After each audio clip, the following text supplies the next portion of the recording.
to get where they're going. They never wear sensible shoes, by the way. And then they're also a little bit reverent.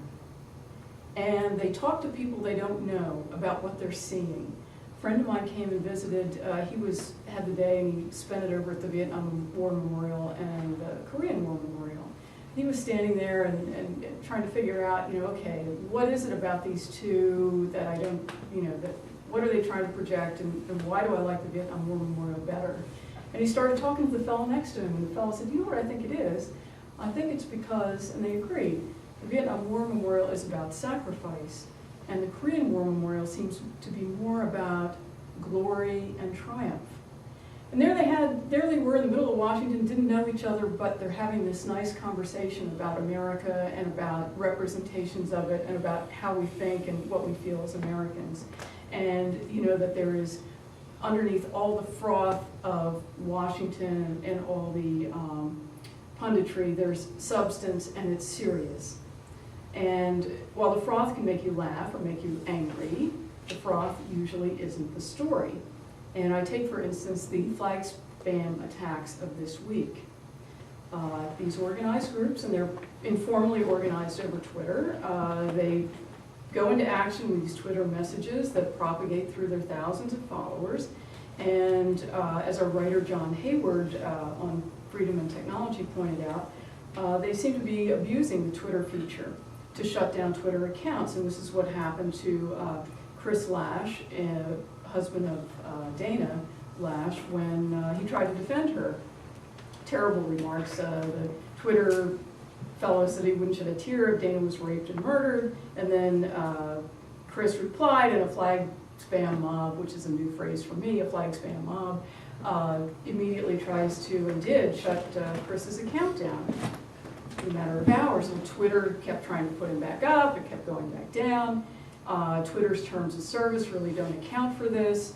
And as Hayward said, such thug tactics are clearly contrary to Twitter's mission of providing online town hall for unfettered free speech, which now stands in danger of becoming a dark back alley patrolled by gangs with digital truncheons. And of course, one of the interesting things about Twitter is how fast the information can blow through it. Sometimes that's really good, like in Iran in 2009 or Tahrir Square, but it also means that anyone with a few thousand followers can get into a mob action. Now, my outlook would be, or feeling would be, that this is something that Twitter can handle. It's certainly not for the government to step in on, and they can address it in their terms of agreement. But at any rate, this whole thing became this huge topic of the past 3 days. Everyone was breathlessly covering the Dana and Chris story and what should be done, and it's liberal on conservative, and conservatives don't do it to liberals. And that is a story, and it's a particular kind of story, and people are interested in it, and it's not horrible, but it seems to me to be part of the froth. But do you know what a better story is? It may sound a little bit more dull, but a better story is understanding the Cyber Intelligence Sharing and Protection Act, CISPA.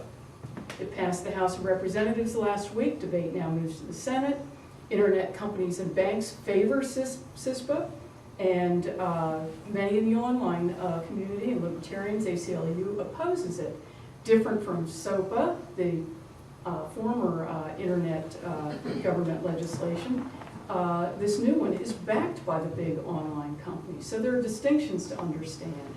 The Senate has a couple of alternatives it's considering, and but the strongest critics don't think the two bills are much improvement. The White House threatens to veto CISPA because it believes, and has something to it, that it is defining cybersecurity as an intelligence activity as opposed to being in the civilian sphere. So those are like very basic competing values in our society, national security versus privacy. So here we go, the law enforcement side of government is using national security as a justified rationale to ask internet service providers to voluntarily turn over customer data, that's you and me, if the government believes they have the kind of threat, cyber threat, that they need to act on. So it's a story about the role of government in our lives and how much power we want to give it. It's about citizens' privacy and how quickly and with how few barriers can the government know about you and your activities. And unlike the Dana Chris story, this is one story you just can't data mine on the internet and get the whole piece. You have to understand and appreciate the principles in play, and that means understanding those moments in history when government broadened its authority, always in wartime, and when Americans, and those moments when Americans said, no, you can't, as in the warrantless wiretaps from the Bush administration. You can't just make a smart remark about this story and then move on to your next blog and call it a day. You have to take the time to understand the net neutrality debate. You have to read a book about what the internet is, how it started, what it means in society. You have to talk to people like Larry Downs at Hoover Institution. You have to talk to Microsoft. You have to talk to Facebook. Find out why they're backing CISPA and why they didn't back SOPA. And then deal with the competing values of national security versus privacy and the implications of one or the other being the guiding principle in your decision whether or not to support CISPA.